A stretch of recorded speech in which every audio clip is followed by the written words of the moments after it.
हजरत अब्दिया नबी की किताब पूरे पुराने अहदनामे में ये मुख्तसर तरीन किताब है। इसमें महज 21 आयात हैं और पहली नजर में ये बहुत उम्मीद अफजा नहीं नजर आती।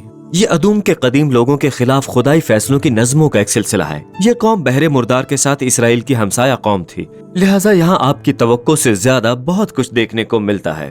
पहले इसका पस मंजर जानते हैं। अदूम के लोग अनोखे थे क्योंकि उनका बनी इसराइल के साथ मुश्तरका नस्ब था। वो दोनों हजरत इब्राहिम के घराने से ताल्लुक रखते थे जो सारा के साथ था, जिनका बेटा हजरत इसहाक था, जो उसकी बीवी रबका के साथ था, जिसके 2 बेटे हजरत याकूब और हजरत ईसू थे। पैदाइश की किताब हमें इन दोनों भाइयों की कहानी सुनाती है और ये कहना गलत ना होगा कि इनके दरमियान इंतहाई कशीदा ताल्लुकात थे। बादजा इनमें से हर एक को इसराइल और अदूम के नाम मिले, जो बिलाखिर इन खानदानों के नाम बन गए जो उनसे पैदा हुए, और उनके कुनबों ने अपने आबाओ अजदाद के इसी मुश्किल रस्ते को दोबारा दोहराया।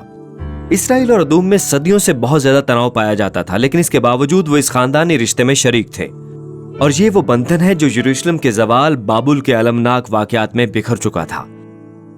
चुनांचे जब इसराइल ने बाबुल पर हमला किया और फतह किया तो अदूम के लोगों ने दूसरे इसराइली शहरों को लूट लिया और फिर कब्जा करके यहाँ तक के इसराइली असीरों को हलाक करके फायदा भी उठाया। अब दूसरी पेशनगोई की किताबों में खुदा ने इसराइल के पड़ोसियों को इस किस्म के तशद्दुद का जिम्मेदार ठहराया और इसी तरह हजरत अब्दिया अदूम के लिए भी ऐसा ही करते हैं। इस मुख्तसर किताब में 2 हिस्से हैं। पहला हिस्सा खास तौर पर अदूम के कायदीन के तकब्बुर और खुदगर्जी की वजह से लगाए जाने वाले इल्जामात का सिलसिला है। लफ्जी तौर पर वो सहरा की चट्टानों पर ऊंचे मकामात पर रहते थे, लेकिन इस्ताराती तौर पर भी उन्हें यकीन था कि वो बनी इसराइल से बरतर हैं।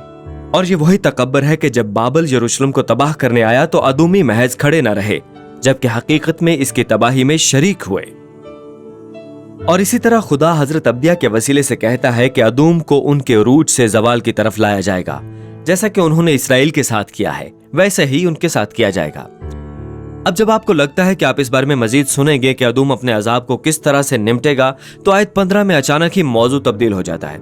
हम ये सुनते हैं क्योंकि सब कौमों पर खुदावंद का दिन आ पहुंचा है।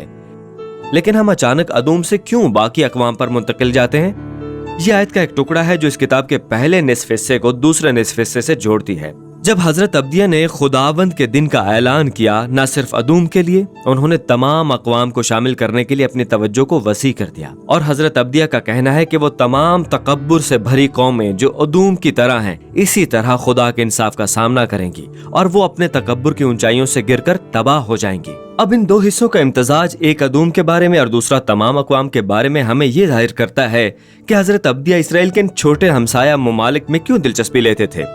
उनकी एक शबीह है कि जिस तरह खुदा एक दिन तमाम कौमों के तकब्बुर का मुकाबला करेगा और उन पर जवाल भी लाएगा। ये इत्तफाकी नहीं है कि इब्रानी जुबान में अदूम के लफ्ज हर्फ इंसानियत या इब्रानी में आदम जैसे हरफों के साथ है। हजरत अब्दिया की किताब में अदूम का अरूज व जवाल इस बात की मिसाल है कि खुदा का इंसाफ एक दिन खुदावंद के दिन तमाम कौमों में फख्र और तशद्दुद की मुखालफत करेगा। लेकिन जैसा कि तमाम नबियों की तरह खुदा का फैसला कभी भी उसका आखिरी कलाम नहीं होता है। खास तौर पर उन 2 किताबों का इख्तिताम याद रखें जो हजरत अब्दिया, हजरत योएल और हजरत आमूस से ऐन पहले आई थी। हजरत योएल ने एक मंजर पेश किया था कि तमाम कौमों के खिलाफ खुदावंद के दिन के बाद क्या होगा। उन्होंने कहा कि खुदा यरूशलेम में निजात का एक नया अमल अंजाम देगा और जो भी खुद को आजिज करता है और उसे पुकारते हैं वो निजात पाएगा। और हजरत आमोस की किताब के इख्तिताम पर उसने कहा कि उस दिन के बाद जब खुदावंद ने इसराइल की बुराई का फैसला किया, खुदा हजरत दाऊद के घराने को बुलंद करेगा और इसराइल के लिए एक नई बादशाही बनाएगा जिसमें अदूम और तमाम कौमें शामिल होंगी जिनको खुदा के नाम से पुकारा जाएगा। और इस तरह हजरत अब्दिया की किताब को हजरत योएल और फिर हजरत आमोस के बाद सही मानों में मुरत्तब किया गया है ताकि वो तमाम अक़वाम पर खुदा की बादशाही की उम्मीद के बारे में इन वादों को तौसी करे। और इस तरह एक पुरुम्मीद मुस्तकबिल के साथ किताब का इख्तिताम होता है। खुदा का कहना है कि वो नए यरूशलेम में अपनी बादशाही बहाल करने जा रहा है और वो उसको एक वफादार बकिया लोगों के साथ दोबारा तैयार करेगा और फिर वहां से खुदा की बादशाही इसराइल के आसपास के तमाम इलाकों और कौमों में फैल जाएगी। और इसी तरह ये मुख्तसर किताब खुदा के इंसाफ और वफादारी के वसी तर तसव्वुर में ताउन करती है। अदूम के लोगों का कदीम तकब्बुर और गद्दारी अजीम तर इंसानी हालत की मिसाल बन जाती है। वो सब तरीके जिनसे हम सबको धोखा दही और तकलीफ देते हैं और खुदा की अच्छी दुनिया।